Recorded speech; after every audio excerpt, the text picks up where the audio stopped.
அனைவருக்கும் வணக்கம். இது பிளஸ் அண்ட் மைனஸ் துலாக்கோல்.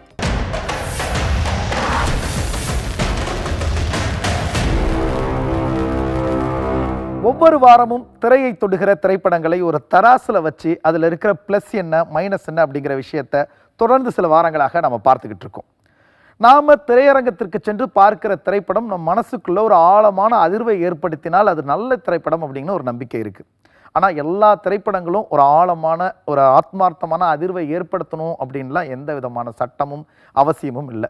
நாம் திரையரங்கத்திற்கு சென்று பார்க்கிற திரைப்படம் மகிழ்வை நம்ம மனசுக்குள்ளே இருக்கிற அந்த மகிழ்ச்சியை அப்படி லேசாக வெளியில் கொண்டு வந்தாலே அது ஒரு நல்ல திரைப்படம் தான். நம்ம கண் எதிரில் ஒரு யதார்த்தமான வாழ்க்கையை அப்படி திரையிட்டு காமிச்சாலே அது நல்ல திரைப்படம் தான். அந்த வகையில் இந்த வாரம் நம்ம கடந்த வாரம் நம்முடைய திரையை எட்டி இருக்கிற ஒரு படத்தை பற்றி தான் பார்க்க போகிறோம். ஓஹோ எந்தன் பேபி.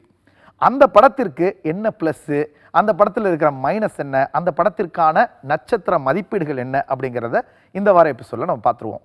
பார்ப்போமா?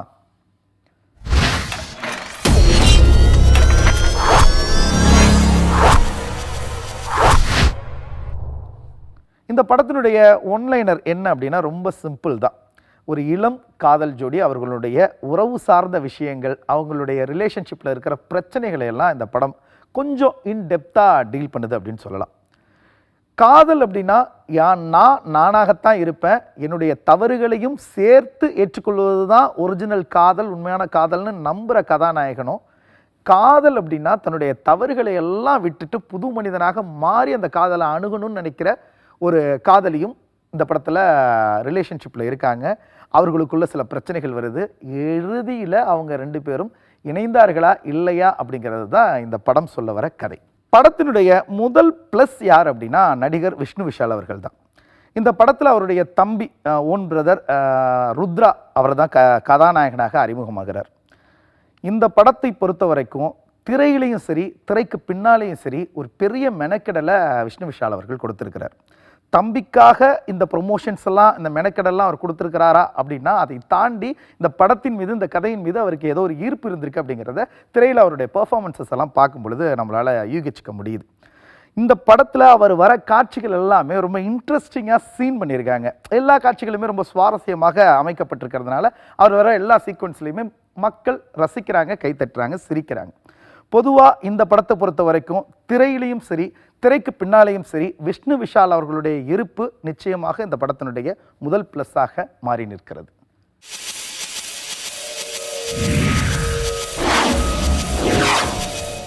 அடுத்ததாக அடுத்த பிளஸ் யார் அப்படின்னா படத்தினுடைய நாயகன் ருத்ரா. இவர் விஷ்ணு விஷால் அவர்களுடைய சகோதரர் அப்படிங்கிறது நம்ம எல்லாருக்குமே தெரிஞ்சிருக்கும். ஏன்னா அந்த ப்ரொமோஷனல் ஆக்டிவிட்டீஸ்லாம் அதை நம்ம பார்த்துருப்போம். அதை கடந்து முதல் படத்தினுடைய நாயகன், ஃபஸ்ட்டு இன்ட்ரோடியூசிங் ஹீரோ, ஃபஸ்ட்டு அறிமுகமாகிற ஒரு ஹீரோ. அப்படியே அவர் இந்த படத்தில் இன்ட்ரோ சீனே எப்படின்னா ஒரு கதவை திறந்துக்கிட்டு அப்படி உள்ளே போகிறாரு. அதாவது கோலிவுட்குள்ளே அவர் என்ட்ரு ஆகிற மாதிரி சில விஷயங்கள்லாம் ஃபீல் பண்ணி சில எமோஷனலான சில சென்டிமெண்ட்டாக அவங்க சில விஷயங்கள் பண்ணியிருக்காங்க.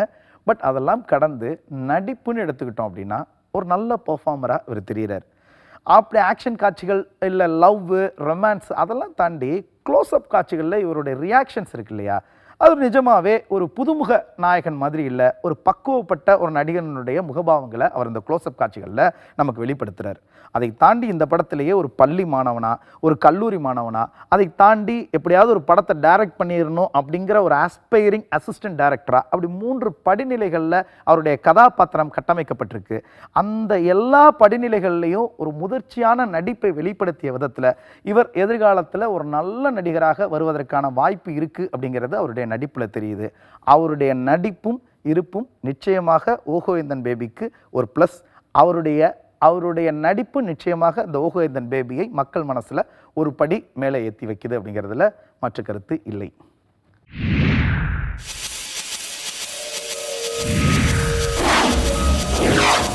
படத்தினுடைய அடுத்த ப்ளஸ் யார் அப்படின்னா படத்தினுடைய இயக்குனர் கிருஷ்ணகுமார் ராமகுமார். இவர் இதற்கு முன்னாடி நிறைய திரைப்படங்களில் நகைச்சுவை கதாபாத்திரங்கள், கேரக்டர் ஆர்டிஸ்டாக நிறைய நமக்கு அறிமுகமான ஒரு முகம்தான். இவர் விளம்பர படங்களுடைய பின்னணியிலிருந்து வந்தவர். முதல் முறையாக திரையில் ஒரு இயக்குனராக நமக்கு அறிமுகமாகிறார். அதெல்லாம் கடந்து இந்த படத்தை பார்க்கும்பொழுது நமக்கு புரிகிற விஷயம் என்ன அப்படின்னா ரொம்ப எளிமையான ஒரு காதல் கதையை ரொம்ப பெரிய ஆர்ப்பாட்டம் இல்லாமல் ரொம்ப அழகியலோடு இவர் சொல்லியிருக்கிறார். இந்த படம் படம் பார்க்குற 2K கிட்ஸுக்கு நிறையவே கனெக்ட் ஆகுது. அதை நம்மளால் தியேட்டரில் ஃபீல் பண்ண முடியுது. தான் கதை சொன்ன விதத்திலும் தான் கையாண்ட திரைமொழியாலும் ஒரு நல்ல இயக்குனராக இவர் தன்னை அறிமுகம் செய்திருக்கிறார். அந்த விதத்தில் இவர் இந்த படத்தினுடைய ஒரு ப்ளஸ்ஸாக இந்த படத்தை ஒரு படி மேலே உயர்த்தி இருக்கிறார் அப்படிங்கிறதுல மாற்றம் இல்லை. இந்த படத்தினுடைய அடுத்த ப்ளஸ் இயக்குனர் கிருஷ்ணகுமார் ராமகுமார்.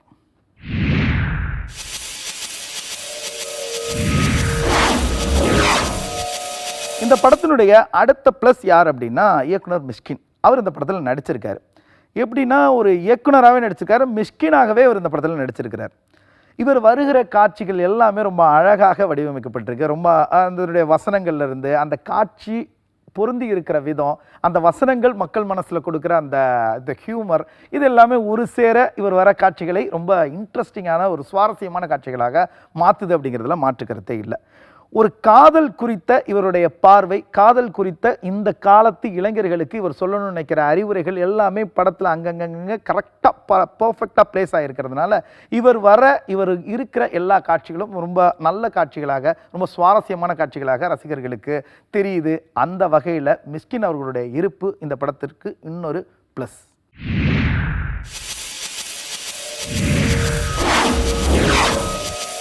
படத்தினுடைய அடுத்த ரொம்ப முக்கியமான ப்ளஸ் யார் அப்படின்னா படத்தினுடைய நாயகி மிதிலா பால்கர். தமிழுக்கு இதுதான் அவங்களுக்கு முதல் படம். ஆனால் இதற்கு முன்னாடி மராத்தியில் சில படங்கள் பண்ணியிருக்காங்க, ஹிந்தியில் சில படங்கள் பண்ணியிருக்காங்க, ஒரு வெப் சீரிஸ் பண்ணியிருக்காங்க. அந்த படங்கள் எல்லாம் தன்னுடைய அற்புதமான நடிப்பின் மூலமாக மிகச்சிறந்த அங்கீகாரங்களை எல்லாம் ஏற்கனவே பெற்ற ஒரு நடிகை இவங்க. அவங்கள தமிழில் அறிமுகம் செஞ்சுருக்குது படக்குழு. அவங்க வர எல்லா சீன்ஸுமே தன்னுடைய நடிப்பில் ரொம்ப அற்புதமான பெர்ஃபார்மன்ஸை அவங்க கொடுத்துருக்காங்க. காதலை உணர்கிற பொழுது வருகிற பரவசமாக இருக்கட்டும், காதல் ஒரு ஏமாற்றத்தை தருகிற பொழுது வருகிற அந்த வலி, அந்த கோபம், அதை வெளிப்படுத்திய விதமாக இருக்கட்டும், மீண்டும் காதல் கைகூடிய பிறகு வருகிற அந்த மகிழ்வு என காதல் சார்ந்த நுட்பமான எல்லா உணர்வுகளையும் ரொம்ப அற்புதமாக வெளிப்படுத்திய விதத்தில் இவங்க ஒரு அற்புதமான ஒரு அழகான நாயகி தமிழுக்கு கிடைச்சிருக்காங்க அப்படின்னு சொல்ல வைக்கிறாங்க. இந்த வகையில் ஓஹோ எந்தன் பேபியினுடைய இன்னொரு ப்ளஸ் படத்தினுடைய நாயகி மிதிலா பால்கர்.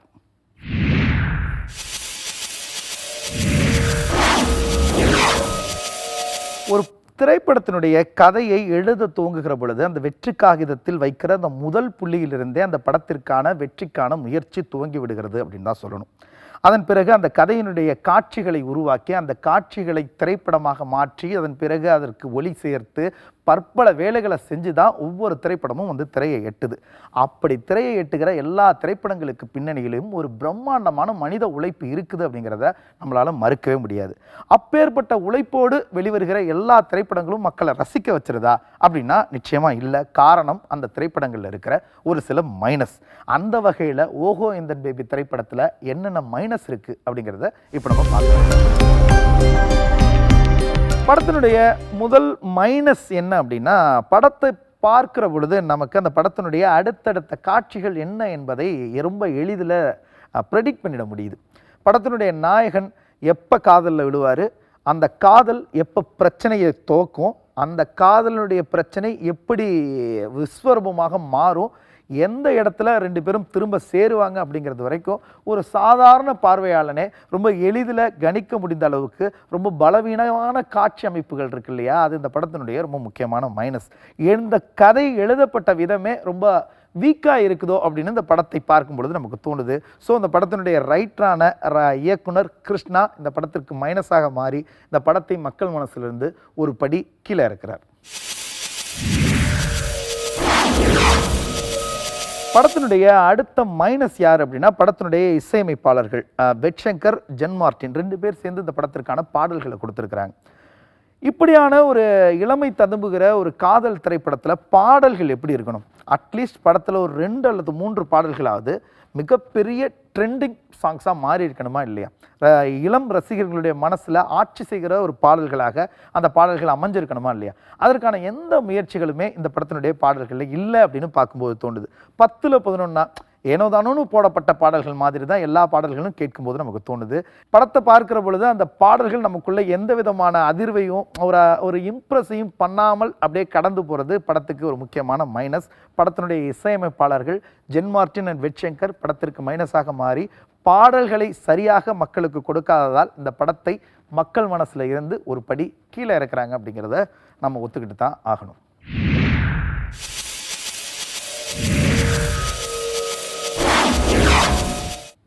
படத்தினுடைய அடுத்த மைனஸ் என்ன அப்படின்னா, படத்துல ஒரு சில நல்ல நடிகர்களை தேர்ந்தெடுத்து சில கதாபாத்திரங்களை கொடுத்து நடிக்க சொல்லியிருக்காங்க. ஆனால் அவர்களுக்கு சரியான காட்சிகளை கொடுக்காம அவர்களுடைய இருப்பை வேஸ்ட் பண்ணியிருக்காங்க அப்படின்னு தான் சொல்லணும். எடுத்துக்காட்டாக பாலாஜி சக்திவேல் சாராக இருக்கட்டும், கீதா கைலாசம் மேடமாக இருக்கட்டும், இவங்கெல்லாம் நல்ல நடிகர்கள். திரையில் தன்னுடைய நடிப்பை அற்புதமாக வெளிப்படுத்தி ஆல்ரெடி மக்கள் மனசில் இடம் பிடித்த நடிகர்கள் எல்லாம் படத்தில் பயன்படுத்தி அவர்களுக்கு ஒரு டயலாக் கூட கொடுக்காம ஜஸ்ட் லைக் தட் ஒரு ஜூனியர் ஆர்டிஸ்ட் மாதிரி அவங்க படத்தில் கடந்து போகிறாங்க. அதை பார்க்கும் பொழுது இவங்களெல்லாம் இன்னும் நல்லா பயன்படுத்தியிருக்கலாமே அப்படின்ற ஒரு எண்ணம் பார்வையாளர்களுக்கு வருது.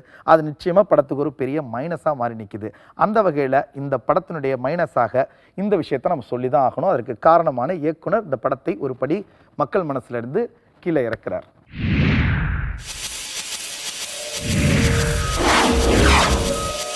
படத்தினுடைய அடுத்த மைனஸ் என்ன அப்படின்னா, படம் பேச வருகிற விஷயம் இன்றைய ஜென்சி கிட்ஸனுடைய 2K கிட்ஸனுடைய காதல், அவர்கள் எதிர்கொள்கிற உறவு சார்ந்த பிரச்சனைகள், அவர்களுடைய வாழ்க்கையை தான் இந்த படம் பேசுவதற்கு முயற்சி செய்யுது. அப்படி இருக்கும்போது படத்தினுடைய காட்சி அமைப்புகள் எவ்வளவு யதார்த்தமாக இன்றைய ட்ரெண்டுக்கு எப்படி கனெக்டிங்காக இருந்திருக்கணும்.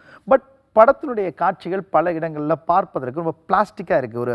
ஒரு விளம்பர படம் பார்ப்பதை போல தான் பல காட்சிகள் இருக்குது. அதற்கு காரணம் படத்தினுடைய இயக்குனர் கிருஷ்ணா விளம்பர பட பின்னணியிலிருந்து வந்ததாக கூட இருந்திருக்கலாம். பட் அவர் இந்த விஷயத்தில் கூடுதலான கவனம் எடுத்து இந்த காட்சி அமைப்புகளில் இன்னும் சிரத்தை எடுத்து ரொம்ப யதார்த்தமான ஒரு சினிமாவாக இந்த சினிமாவை மாற்றி இருந்தால் இன்றைய தலைமுறையினரிடையே இந்த படம் இன்னும் சீக்கிரம் போய் சேர்ந்திருக்கும் அப்படின்னு நமக்கு பார்க்க தோணுது.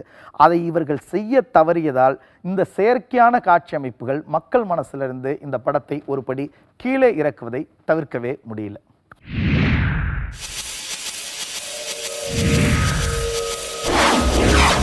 இந்த திரைப்படத்தினுடைய அடுத்த மைனஸ் என்ன அப்படின்னா, படத்தினுடைய திரைக்கதை தான். ஸ்க்ரீன் பிளே, ஒரு நல்ல ஸ்க்ரீன் பிளே அப்படிங்கிறது அந்த படத்தினுடைய காட்சிகளை அடுக்குவது அல்ல.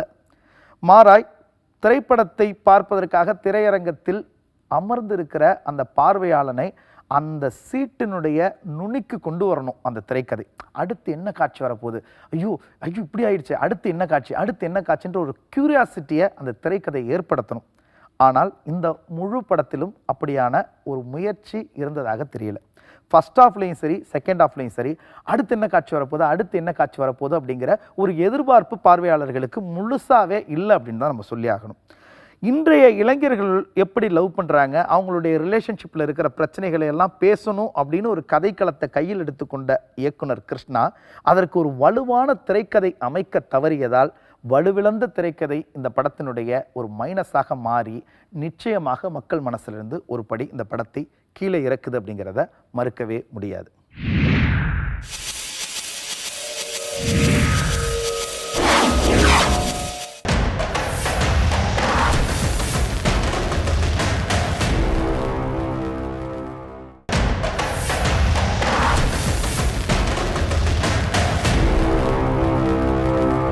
ஓஹோ எந்தன் பேபி நிச்சயமாக இன்றைய இளம் தலைமுறையினருக்காகவே செய்யப்பட்ட ஒரு படம். ரொம்ப கலர்ஃபுல்லாக பண்ணி அவங்கள ரசிக்க வச்சிடணும் அப்படிங்கிற முயற்சியில் பண்ணியிருக்காங்க.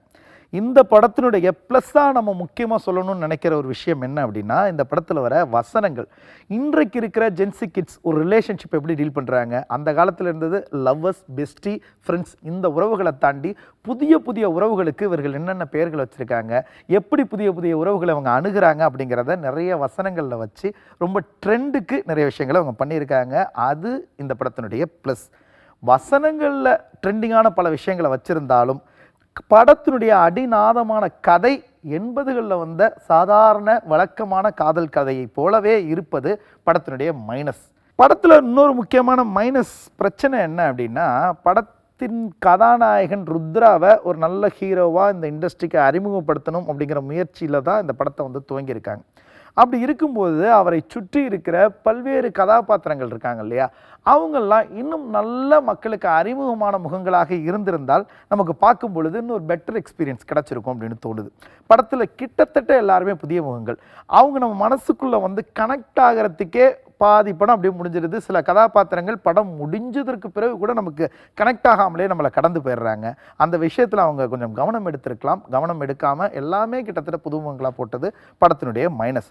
ஆனாலும் புத்தம் புதிய முகங்களாகவே வச்சுக்கிட்டு ஒரு ஒரு ஒரு பழைய கதையை கொஞ்சம் ஃப்ரெஷ்ஷாக சொல்லணும் அப்படிங்கிற அந்த முயற்சி இருக்கு இல்லையா, அந்த முயற்சியில் அவங்க கிட்டத்தட்ட ஒரு ஜெயிச்சிருக்காங்க. ஒரு 2.5 மணி நேரம் நமக்கு படத்தை பார்க்கும் பொழுது ஏதோ ஒரு அடுத்தடுத்த காட்சிகள் ஓகேடா okay okay okay okay okay நல்லா இருக்கே ஓகே ஓகே ஓகே இப்படியான ஒரு உணர்வை கொடுத்து படம் வந்து பெட்டராக இருக்குது, ஒரு வாட்டி பார்க்கலாம் அப்படிங்கிற ஒரு தேட்டர்லேருந்து வெளியில் வரும் பொழுது படம் பெட்டராக இருக்குது, ஒரு வாட்டி பார்க்கலாம் அப்படிங்கிற ஒரு உணர்வை கொடுத்துருக்காங்க இல்லையா. வெறும் புதுமுகங்களை வச்சே இதை சாத்தியப்படுத்தியிருக்காங்க அப்படிங்கிறது படத்தினுடைய ப்ளஸ்.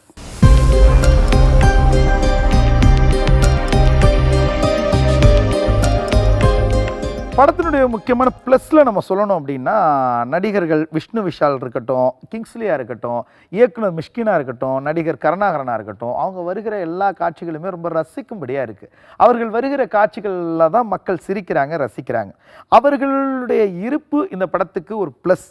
ஆனாலும் அப்பேற்பட்ட நடிகர்களை வச்சு அவங்களையும் வச்சு ரொம்ப லென்த்தான அறிவுரை மாதிரியான வசனங்களை படத்தில் வச்சிருக்கிறது வந்து பார்க்கும்போது ஒரு அயற்சி ஏற்படுத்துது. இது இன்றைய தலைமுறைக்கான ஒரு காதல் படம் அப்படின்னு முடிவு செஞ்சதற்கு பிறகு வசனங்களில் இன்னும் கொஞ்சம் எடிட் பண்ணிட்டு இன்னும் சுவாரஸ்யமான காட்சிகளின் மூலமாக சொல்ல வந்த விஷயத்தை சொல்லியிருந்தா இன்றைய இளைஞர்களுக்கு கூடுதல் கனெக்ட் இருந்திருக்குமோ அப்படின்னு தோணுது. அந்த விஷயத்தை அவங்க தவற விட்டுருக்கிறது இந்த படத்தில் ஒரு முக்கியமான மைனஸ்.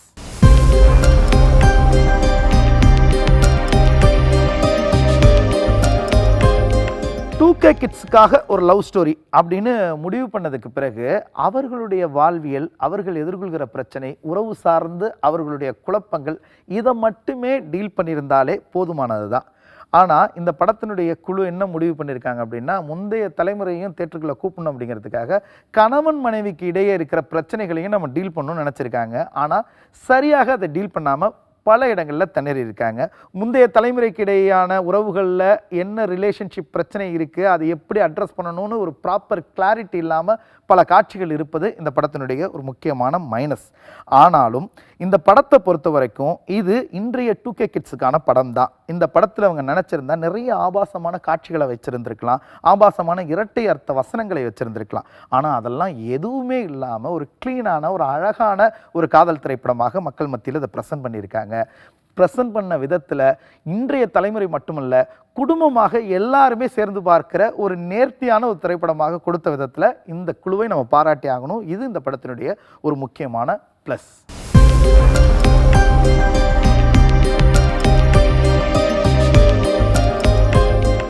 பொதுவாக ஓஹோ எந்தன் பேபி என்கிற இந்த திரைப்படம் திரையரங்கத்திற்கு சென்ற நம்மை சில இடங்களில் ஆச்சரியப்படுத்தியது, சில இடங்களில் நம்மை அயற்சிக்கு உட்படுத்தியது. கிட்டத்தட்ட ஒரு மிக்ஸ்டு எமோஷன்ஸ் தான் இந்த படத்தை பார்த்துட்டு வெளியில் வரும்போது நமக்கு இருந்துச்சு அப்படிங்கிறத மறுக்க முடியாது. பொதுவாக நம் தமிழ் சூழலை பொறுத்த வரைக்கும் திரைப்படங்களில் காதல் செய்பவர்களை விடவும் திரைப்படங்களை காதல் செய்பவர்கள் நிறைய பேர் இருக்கிறாங்க. அவர்கள் எல்லோரின் எதிர்பார்ப்புகளையும் இந்த படம் பூர்த்தி செய்ததா அப்படிங்கிறத நம்ம இந்த வார விமர்சனத்தில் பார்த்தோம். இப்போ இந்த படத்திற்கான நட்சத்திர மதிப்பீடு என்ன அப்படிங்கிறத பார்த்துருவோம்.